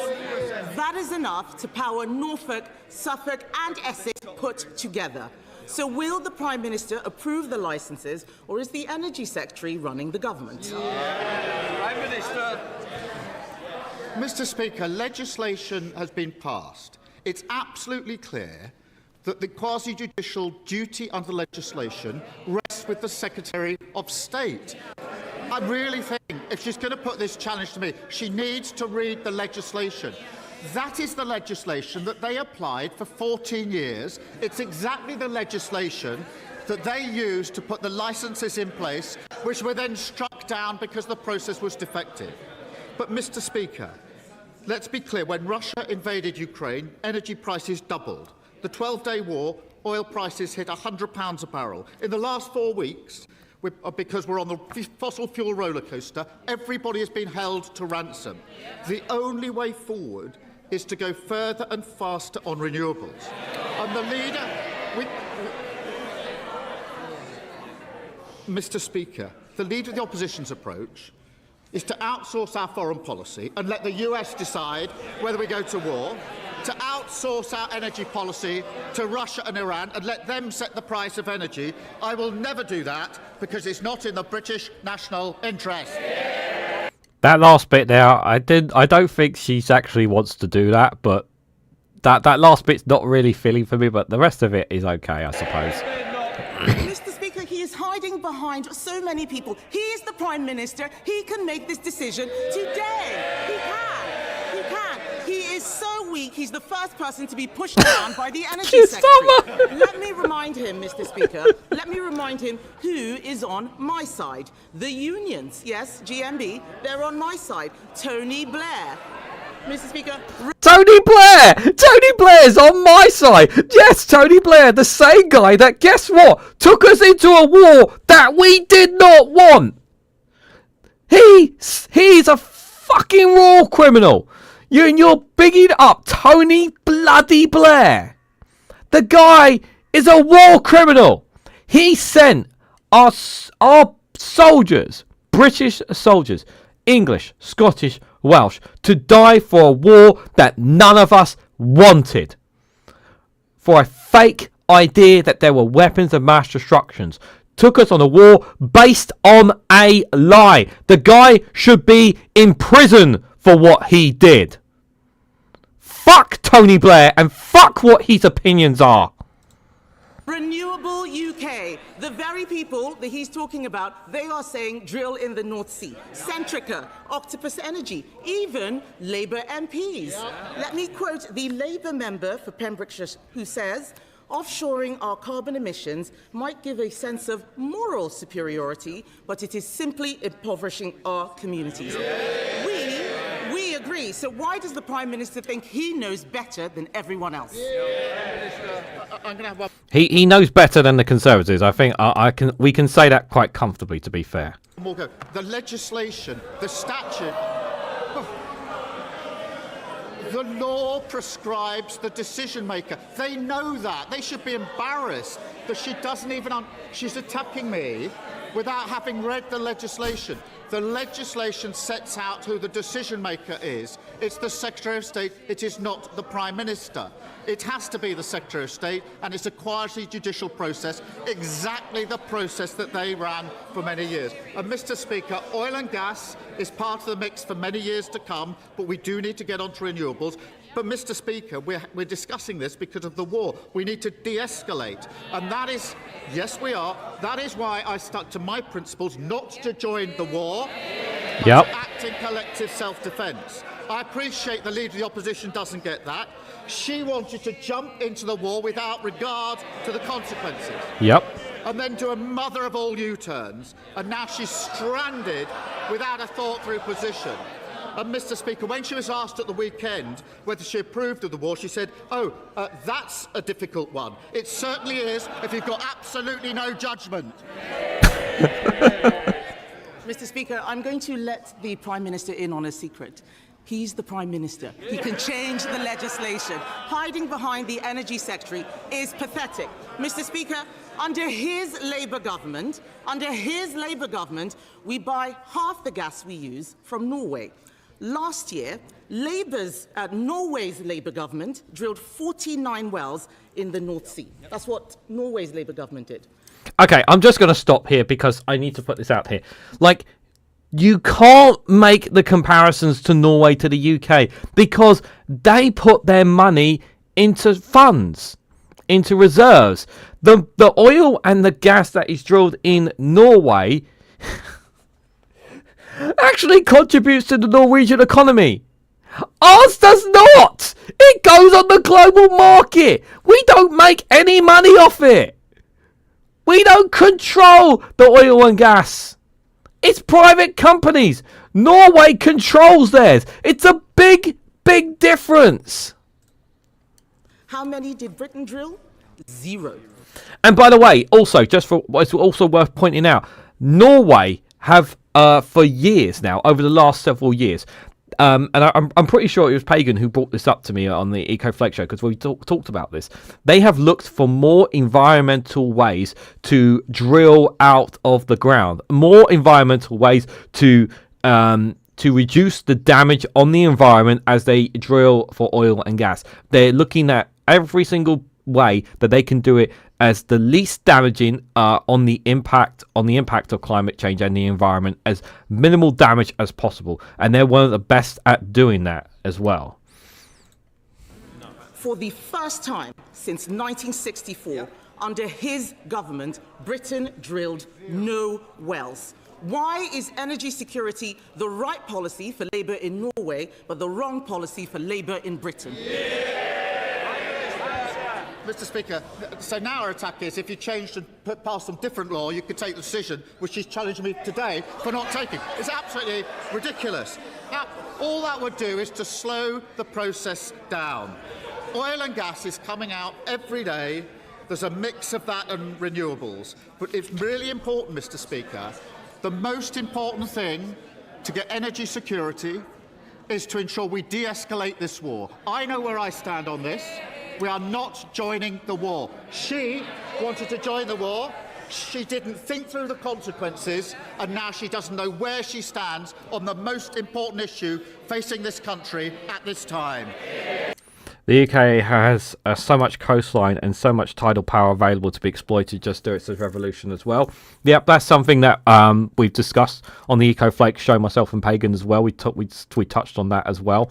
Yeah, that's well pointing out. this is the wolf arguing the fox over who's better for the hen house. It does feel like that. It does feel like that there as well. Pagan says, remember us covering that. Yeah. Rosemary, good to see you there in the chat as well. Mr. Speaker, the Norwegian Prime Minister is doing what is right for his country. If only our Prime Minister would do the same. It's not a fair comparison. Don't even make the comparison, people. Stopping all new drilling in the North Sea was a reckless promise when he made it before the election. In the middle of a global energy crisis, it is catastrophic. Experts are predicting a £300 rise in bills in July. Approving new licenses would show he was serious about cutting bills. This is massive pressure by oil and gas companies on the UK government to drill, baby, drill. This is massive pressure on them to do that because they know, as of right now, we saw earlier when we were talking earlier about they're trying to get Iran and the US to have discussions already, and if those discussions get in place and the US backs out and the Strait of Hormuz gets open, those oil and gas prices are going to go down, and any leverage that these oil and gas companies are having right now on the UK government to try and pressure them to open oil banks, to open gas fields and open up more oil and that, this is the time for them to pressure it. And they are pushing the Conservatives to hammer home the message of we need this stuff, we need this stuff, we need this stuff. Because if if these talks go well, and if by some miracle we get a ceasefire between the US and Iran, Israel is obviously another kettle of fish. But if we get that and we get the Strait of Hormuz open, it all drops down, which will infuriate gas and oil companies because then they don't have a leg to stand on making the argument of wanting to do more in the UK. Why won't he do it? Mr. Speaker, because of the action that we've taken, bills are coming down by up to £100 household bills next month. Then they will be capped for 3 months. That's what we're doing to protect households across the country. And who voted against it? The Tories and Reform, because they just don't get the impact on working people that we will protect. Okay, Bernard. Mr. Speaker, he says bills are coming down. They are higher than they were when he came into office. And he's talking about, what they're doing to help with energy bills. Families and businesses will suffer from the spike in energy costs because of his decisions. Yeah, you're absolutely right, Jane Woodlock saying if the prior Labour government had plans for green energy have been seen through and implemented, we would be energy independent now. No, not arguing that in any way, shape or form. But we're not arguing that in any way, shape or form. I will say that the Conservatives did make some progress on green energy during their 14-year tenure in government, but it was nowhere near the levels that it needed to be. So they did make the Conservatives do deserve some credit for pushing that during their time in government. However, of course, it wasn't nowhere near far enough. He could abolish the green taxes on their bills. He could stop the fuel duty rise. We could drill our own gas in the North Sea. What's he doing? He is planning another giveaway to people on welfare. Yet again, he's taking money from those who do work to give to those who don't. First, we had the budget for Benefit Street. Now it's the bailout for Benefit Street. Doesn't this just prove that they've given up being the Labour Party and they're now just the welfare party? Oh, my God. Mr. Speaker, the spike... they're the ones that double spend on welfare, Mr. Speaker. They're the ones with a broken system. And when we tried to mend it, what did they do? They voted against it. Order. Mr. Dewhurst, you're tempting my patience. Thank you, Prime Minister. Mr. Speaker, she talks about the spike in energy prices. That's because of the war, which I say we shouldn't join. And she says we should join without following through on the consequences. And time again, she gets the big calls absolutely wrong. True. She wanted to drag us into the war. She got that wrong. She opposed taking control of energy security, and she got that wrong. She opposed our decision to cut energy bills, and she got that wrong. And she seriously thinks that'll make her relevant, and she's got that wrong. Thank you, Mr. Speaker. Can I thank the Prime Minister for the new funding for 3 new primary school nurseries in Oldham? But can I ask him specifically about Monday's liaison committee, when he agreed the Israeli settlements in the West Bank are unlawful and that their expansion threatens the viability of a Palestinian state. Will he confirm, as he said he would, that any potential bidder for E1 contracts from the UK knows that this is unlawful? And will he set out exactly what will happen as a consequence? Mr. Speaker, let me do that. The Israeli settlements, including the E1 settlement, are a flagrant breach of international law and threaten the viability of the two-state solution. That's why, alongside international partners, we've sanctioned those responsible and their supporters who incite violence. We've consistently urged the Israeli government to act to stop these incidents. We also recommend that settlement products are labelled so that consumers are informed, and will continue to take the necessary action to defend Palestinians and protect the two-state solution. You're fucking joking. No, it's the Israeli government who are pushing it. No attack on the Israeli government. They're the ones who are pushing the annexation of the West Bank. There is no two-state solution. Leader of the Liberal Democrats at Ed Weak. Thank you, Mr. Speaker. Can I associate myself with the Prime Minister's remarks about Monday's despicable attacks on the Jewish community? Anti-Semitism has no place in our society, and given the potential links with the IRGC, I hope the government will move faster to prescribe them as terrorists. And Mr. Speaker, as a former Secretary of State for Energy who granted licences for oil and gas exploration, can I make a judgment on this argument? The Prime Minister is actually right, and the lead opposition is wrong.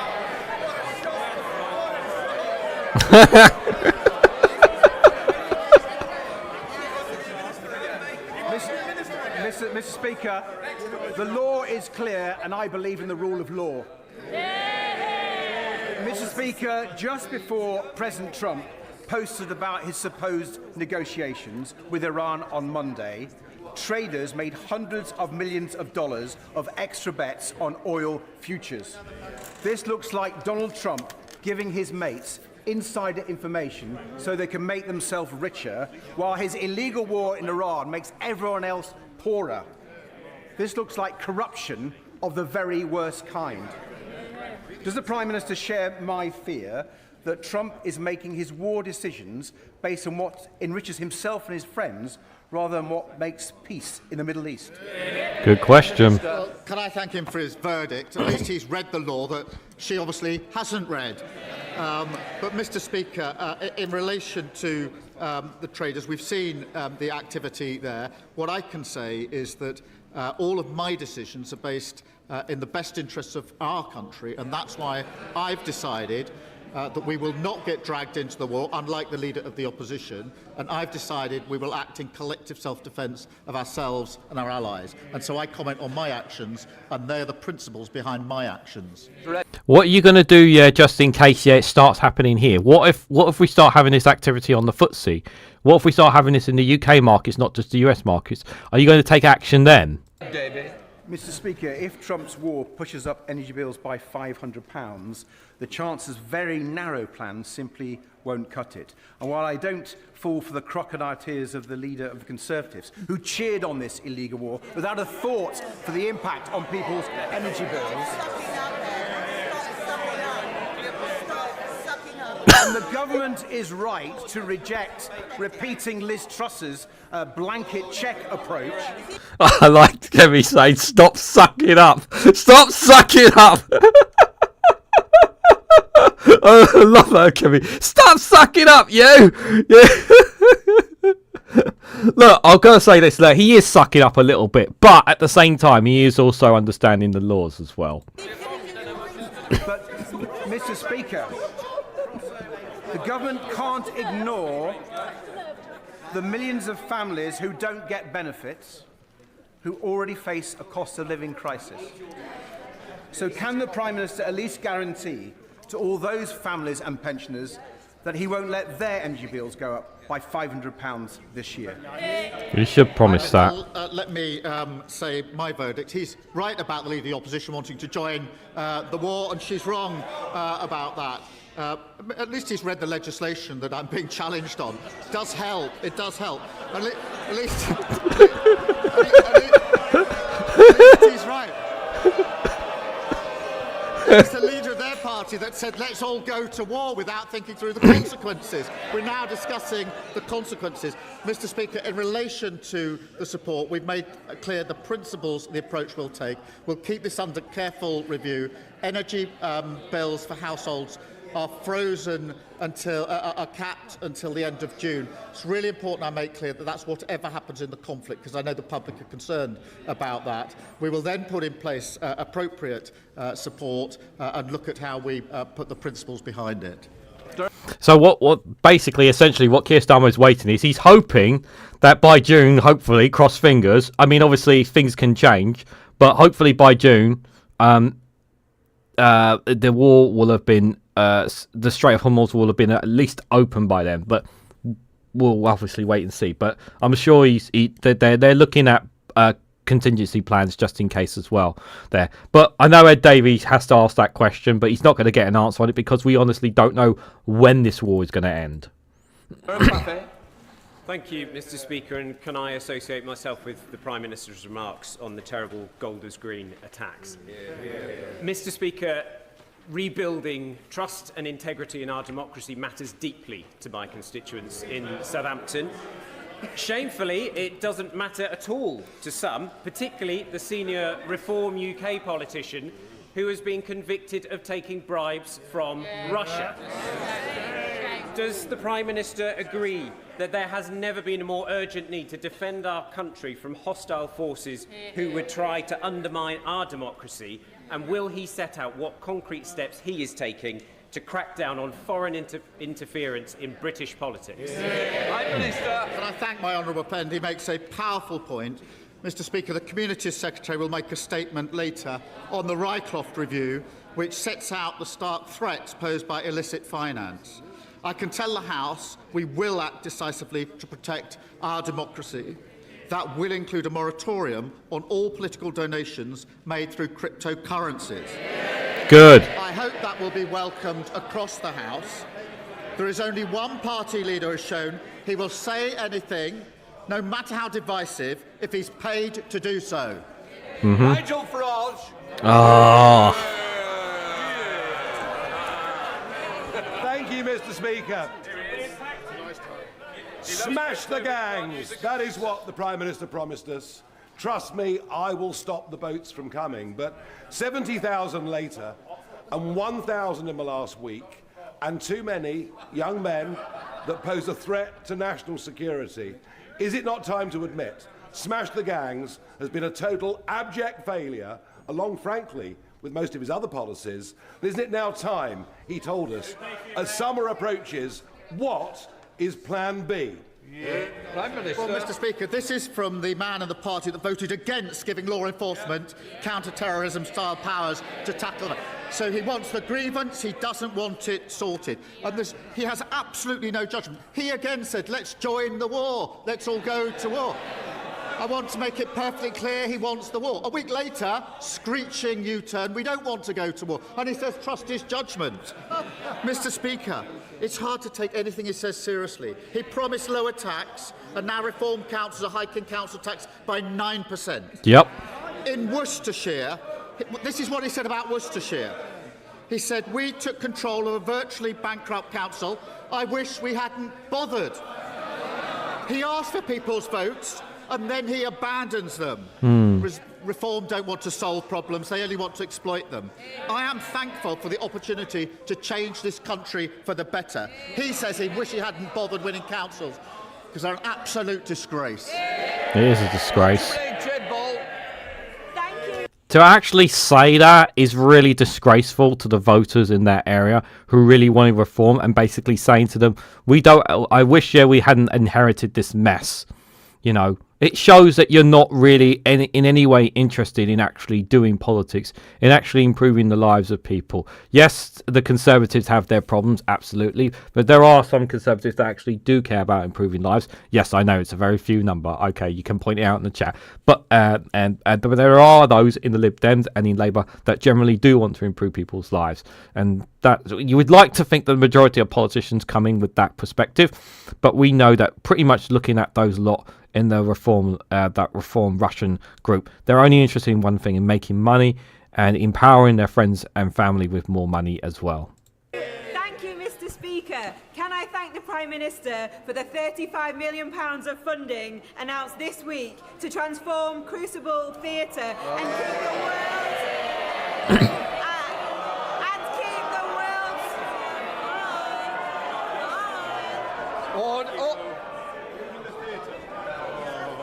Oh, did Nigel Farage leave? I think Nigel Farage ran away. Order! He ran away, guys. Nigel Farage ran away. Order! I want to hear this member's question, especially those who are interested in snooker. Dr. Rachel. Thank you, Mr. Speaker. Can I thank the Prime Minister for the £35 million of funding announced this week to transform the Crucible Theatre and keep the World Snooker Championship at the heart of Sheffield?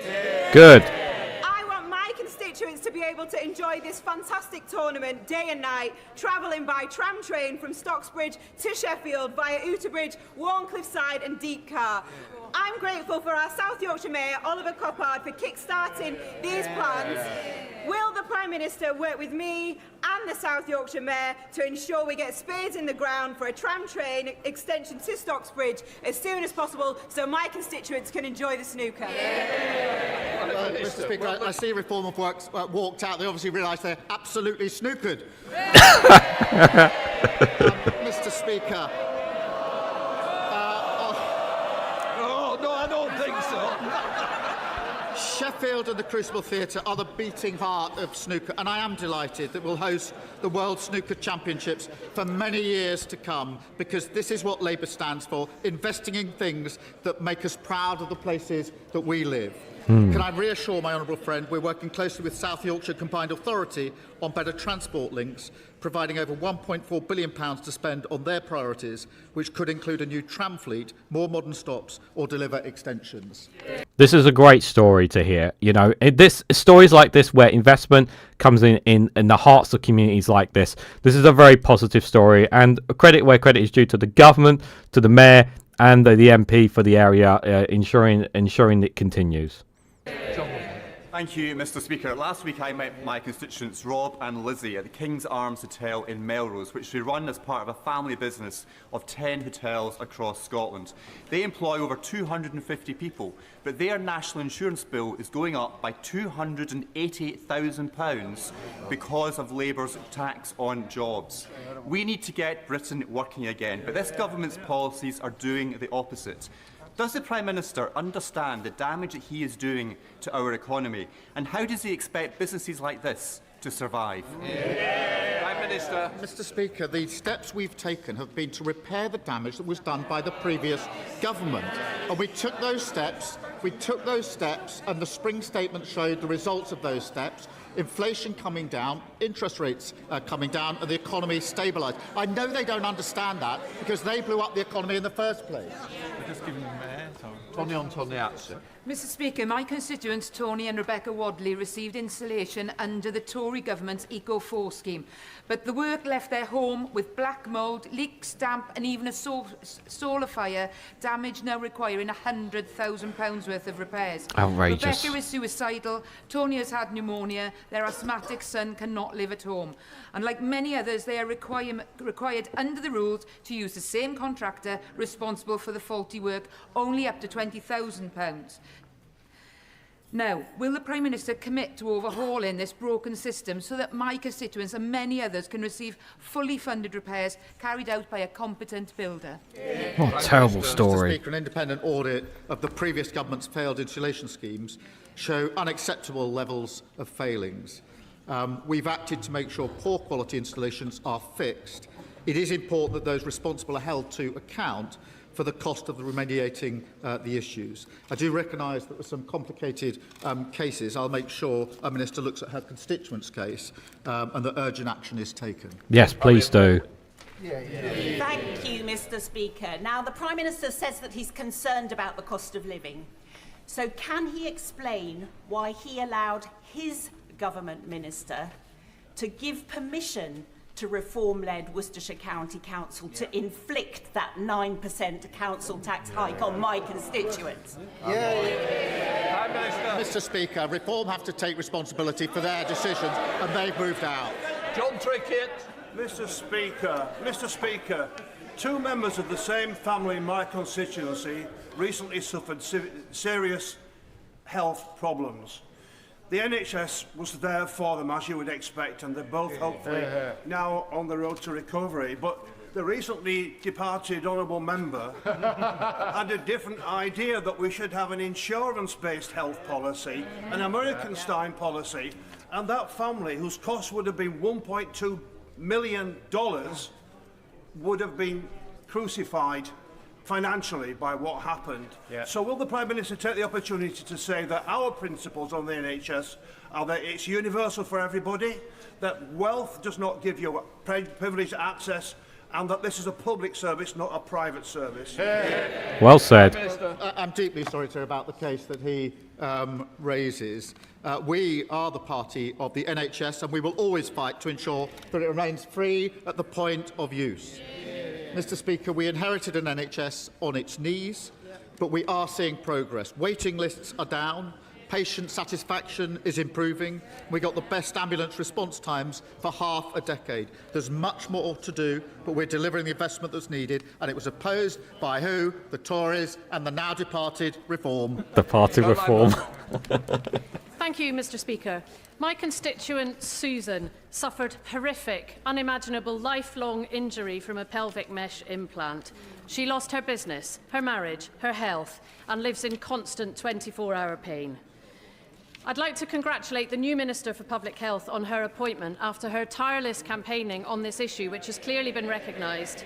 Good. But more than 2 years after the Hughes report set out clear recommendations for redress, thousands of women like Susan are still waiting for a government response.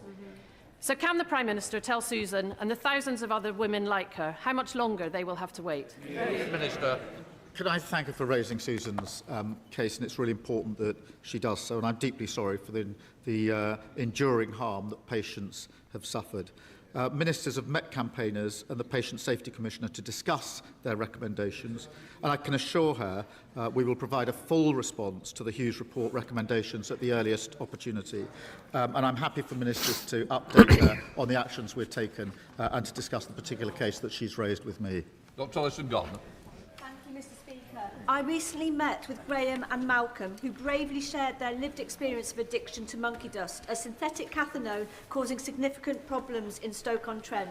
They shared their challenges to recovery caused by a lack of joined-up working between local services, including mental health and housing. I am now setting up a task force to address these gaps and to learn from excellent local projects such as Sphere.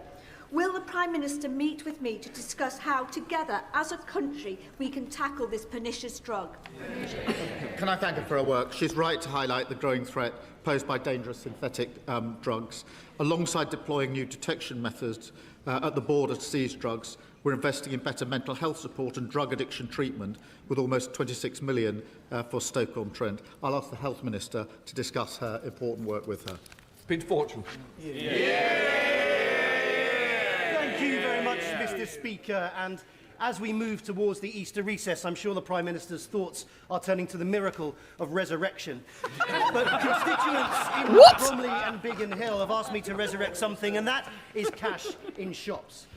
1 in 7 shops in the last year has moved to a cashless organisation, which risks leaving behind those on low income or the elderly. And indeed, we've heard today of the risk of moving to digital devices for our economic liberty, as mobile phones could be lost or stolen or other. So what is the Prime Minister doing to ensure that nobody is left behind in a cashless society? Well, it is really important that nobody is left behind in a cashless society. The vast majority are moving online, but we need to remember that some don't want to or can't, and we have to make sure there's provision in place for them as well, and I'm grateful to him for raising that. Matt Diamond. I kind of wish I'd had a bit more information on that, because it's it is a direction that we are heading, and it is one that I'm very concerned about, because I think I really don't want us to be completely cashless. Cash is really, really important, and I don't like that shops are not not holding cash. I don't like that. I think it's I think it's quite dangerous. I think it's dangerous for businesses to basically say, no, we can't serve you because you don't have any cash. I don't like everything being revolved around. I think the value of cash in your wallet is still very, very important to society these days. Thank you, Mr. Speaker. This government has shown that it takes seriously the issues of justice and violence against women and girls. In my constituency, I have been made aware of a case where 2 children of a convicted paedophile have been trying to change their surname but can't because both parents have to agree. They are caught in a trap not of their own making. Will my right honourable friend agree to meet with me and or the relevant minister to hear how the legal system is denying justice to these children and what we can do about it? Thank you. Can I thank him for raising this? And it is shocking and horrifying to hear what these children have to go through. I'm absolutely clear in my mind that should not be happening. And I can inform you, I've instructed the Justice Ministers to look at what they can do. They are going to review the payments and see what else they can do. And so I'm really pleased he's raised this, so we can now act on it, and I'll make sure that he gets the meeting that he's asking for. Good. Mr. Speaker, the Islamic Revolutionary Guard Corps are responsible worldwide and here in the United Kingdom for the rise of anti-Semitism, inciting extreme Islam attacks, and at the same time attacking dissident Iranians and British citizens, as well as fomenting all sorts of hate marches. A very simple question. We are now at war with Iran, whether we like it or not. But the reality for us, therefore, is that we have never dealt with this organisation. And I simply ask the Prime Minister, doesn't matter, it's not party political, I simply ask him, can he make the decision now that they will proscribe this brutal bunch of thugs and send them packing or arrest them and put them in jail? Now, right now, get rid of this organisation. Prime Minister, I thank him for raising this. It is really important and serious. He knows that we've sanctioned the IRGC in its entirety, and we've posed over 230 sanctions since coming into office. The existing prescription powers are not designed for a state organisation, but we do keep this under review, as did the last government. Thank well, you, Mr. a good Speaker. answer, but on the 16th I think of more July could have been done. 2005, Private Leon Spicer and Private Philip Hewitt, both from Tamworth, and Second Lieutenant Richard Shearer from Nuneaton, were tragically killed in Iraq. More than 20 years on, our communities continue to remember their service and reflect on the ultimate sacrifice that they made. The Staffordshire 3 group, chaired by Anthony Firth, has worked tirelessly to fundraise for a memorial, which is due to be unveiled next month, and to which the Prime Minister is, of course, warmly invited. Will the Prime Minister join me in paying tribute to these 3 brave men and in commending the Staffordshire 3 group for their dedication in ensuring that their legacy is never forgotten? Can I thank my honourable friend for the invitation?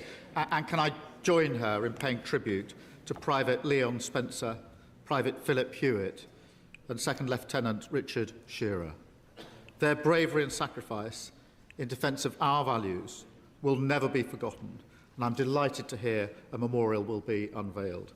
Can I also pay tribute to all those serving today in the Middle East, shooting down threats from our allies and protecting our people? Thank you, Mr. Speaker. May I also associate myself with the Prime Minister's remark about the attack on the Jewish community in Golders Green. There is no place for hatred, anti-Semitism or violence of any kind against individuals. Mr. Speaker, an independent panel of senior judges found no basis for misconduct proceedings against the British Chief Prosecutor of the International Criminal Court, Karim Khan, King's Counsel. Yet reports suggest that elements within the court's governing body are seeking to disregard those findings, while ICC officials continue to face external pressure and sanctions. Therefore, given the UK's commitment to the rule of law and as a human rights lawyer himself, what steps will the Prime Minister set out to defend the independence of the ICC and to support British nationals carrying out international judicial roles? Prime Minister. I'm not going to comment on the internal proceedings of the court. As he knows, we support the court. We're party to the treaty and there are legal obligations that flow from that. David Burton-Sampson. That was a waste of a question then. In my constituency of Southend Western Leigh, we have a cohesive and diverse community with a significant Jewish population and a thriving Muslim community and many others from various different backgrounds, all living together and supporting each other. I was therefore appalled to learn of the arson attack against the Jewish community in Golders Green this week, and I'm deeply concerned at the Shadow Justice Secretary's outrageous comments last week about the community iftar in Trafalgar Square, seemingly supported by the leader of the opposition. Can the Prime Minister assure me and my worried constituents that he and his government will do all they can to stamp out hate and hate speech in our communities? Can I say again what a shocking anti-Semitic attack it was in Golders Green and be absolutely clear that an attack on British Jews is an attack on all of us. And Mr. Speaker, on Monday morning I met British community, Jewish community leaders to talk through what we could do on ambulances, on security and on the social cohesion plan. Can I also say this? I was really struck by the fact that the Jewish community came out last week against the comments of the Shadow Justice Secretary, standing in solidarity with Muslims who wanted to pray in Trafalgar Square. And equally, on Monday at the Eid event we had, Muslims stood in solidarity with our Jewish community. That is Britain, contrary to what the Shadow Justice Secretary said last week, supported by the leader of the opposition. That is how far they've fallen. Well said. Well said. Well said. Thames Water is lurching from crisis to crisis. Last year it was let off record fines for pumping sewage into our rivers by Ofwat. It is allowed to do so under rules that are laid out in the Water Act of 1991. Will he consider scrapping those rules to stop Ofwat letting water companies off the hook?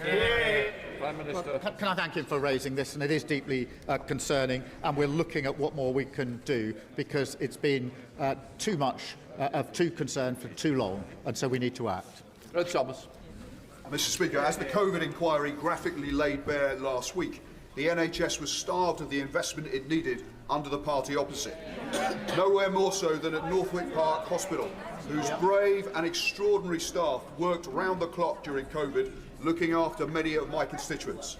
Given the very welcome substantial investment that the government has committed to improve the NHS, will my right honourable friend encourage the Health Secretary to support plans for a new intensive care unit at Northwick Park? Prime Minister. The COVID report is a stark reminder, Mr. Speaker, of the extraordinary efforts of health workers to keep this country safe. We are delivering record investment and reform that our NHS needs, and whilst decisions about local infrastructure are made by integrated care boards, I'll make sure that he gets a meeting with the Minister to discuss his particular care. Today, Mr. Speaker, NHS satisfaction rates have risen for the first time since the pandemic. That is the difference that a Labour government is making. Neil Shelby-Hurst, final question. Thank you very much, Mr. Speaker. On the 21st of November of last year, Robert Clancy, a hugely valued and much loved member of my staff, took his own life. He was 29. While successive governments have done a great deal to deal with the scourge of suicide in this country, there is much more that can be done. Will the Prime Minister personally commit to meet with me to discuss how we can prevent others experiencing the unimaginable pain that Rob's family and friends have endured? Prime Minister. Can I thank him for raising the case of Robert Clancy? We are happy to work across the House on all that we can do in relation to suicide. I'm pleased that we've been able to put in place a strategy. That is the action of this government, but it needs to be the action of all of us. And I'll make sure he gets the meeting that he is asking for. And thank him again for raising this case. It's really important that he does so. Yeah, well Please, said. Prime Minister's questions. Point of order, Mr. Speaker. Point of order, Mr. Speaker. I can hear you. Don't worry. Unfortunately. I'm not going to hear the point of order just because I'm hungry. Okay, guys. Let me just have a quick look. I had to put my device on charge, so I couldn't read all the chat, some of the YouTube chat. So I do apologise, guys. We all know what the Tories did for the NHS during COVID. Very well aware of their incompetence. Yep, indeed. Excuse me.